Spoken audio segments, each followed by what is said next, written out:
Hey, Diasan here. Today I'll be doing a unit review on Sua, also known as PDO, controlling his armor remotely. He is the newest Nazarick Fest unit that has come out. He is a HUD attacker like so many before him, and he has, I'd say, one of the best base stats for an attacker in the game. He has 8,000 HP, which is not low at all for an attacker. And then he has the highest attack stat in the game at 9,668. That is 500 higher than the second highest attacker in the game, which is Glass from the Shield Hero collab. His defense is 3,325, which is the only kind of like average stat about him. And his speed is a respectable 438, which is really high for an attacker, but not as fast as all the new enhancers we have gotten in the game as well. His resistances and weaknesses are not really much to talk about. +2 weakness, +2 resistance. His first skill, though, is a skill we have seen before in a unit, which is Christmas Aura. She has the exact same skill of doing physical damage to one enemy and removing positive buffs for 5 MP. Siwa's skill itself is kind of the same, which is 135, which is lower, but it has a 154 base crit rate, meaning that this attack will almost always crit, unless that he has gotten a crit debuff on them or they're resistant to crit. And it also gives a bonus 40% overdrive to self, which means that he fills your gauge up super fast. 3 of these will fill his gauge to max, and then he can OD if you would want to do that. If not, you can just use this in between stuff like his regular other skills to build gauge normally, but it should generally be faster than your average units. It costs 4 MP instead of the 5 that Aura does, so it's always just, I would say, just a better upgraded version of her skill. Next is his second skill, which is a self buff.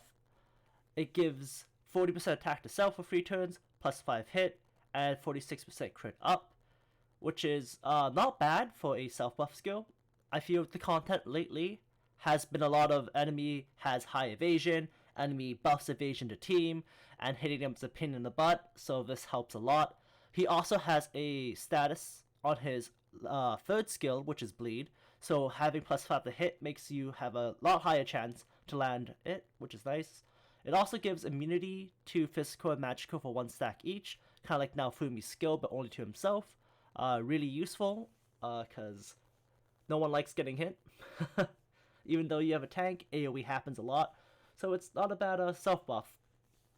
Honestly, looking at his third skill, cost of 6 MP, and his first skill of 4 MP, the self-buff being 4 MP is kind of costly to use in everyday combat, because you're just going to be conflicted to what you want to spend it on, right? You want to either build gauge your first skill, single target nuke something, or use his third skill, which is an AoE.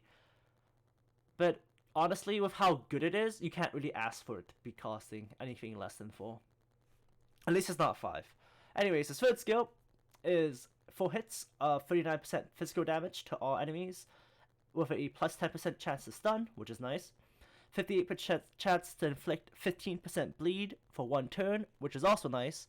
This skill lines up nicely to Enri's, who has a 6 MP skill that does 4 hits as well, but hers does 44% physical damage, which is about 20% more in total if you add it all together, but it does not have the same +10% chance to stun, nor does it have the chance to bleed. Even with Enri's already high attack stat of 8,085, it's nowhere close to PDO, who has pretty much 1,600 more, which is kind of insane.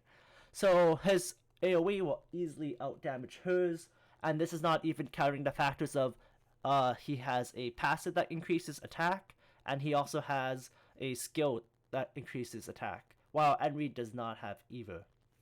So his passives, which we were talking about, is his first one is a 90% physical and magic reduction when he's below 20%, which is really nice because it lets him kind of, once he gets within like the red HP, allow him to god tank until he finally goes down, or you can heal him back up. And his other one is a 15% attack and +2 evasion. He also gets 50% attack off his first one, and with his first buff, or with his self buff, he hits cap, which is nice. The way his passive works, I really do enjoy, because I feel evasion and attack up on a single passive is one of the best two passives in the game. The other passive I think is one of the best two passives in the game is actually HP regen, which is really good because Kotori has a 15% one. Zeshi also has it as well, and I feel Zeshi's passives are really, really good. And then PDL has pretty much one of Zeshi's passives. The whole below 20% HP is kind of an issue with his base HP stat at 8,036. At that point, you'd be closer to having around 1,600 HP or less before it kicks in. That's why I suggest running some relics to increase his max HP. I say the best relics for him would probably be Mask of the Dead, which brings up to 10k, meaning your threshold is about 2,000 now, which is a lot more wiggle room. It also gives you really good attack and speed. At the same time, the passives is up all his damage by an additional, well, 35%, which is always a plus. Other relics would be Santa Twins with a large HP boost at 2853. This also ups his threshold higher to about like 2200, which is nice. Gives a large amount of physical attack with 35%, which will let you hit attack cut with his first skill, self buff, not his first skill. And then gives you a bit of defense, 2800 attack. Synergize as well. He becomes like a really big beat stick. The speed down is not that bad on him. He goes under 400 speed, but it really shouldn't be an issue. And then the other relic is I Bow Before You, the highest HP relic in the game with 3600. Putting that onto him ups the threshold once again to something even higher. So he gets almost close to the disgusting range of 1200 HP. Maybe if you put him in the leader slot 1, you can actually get a lot closer. But the reason I suggest this relic is, one, the +4 hit.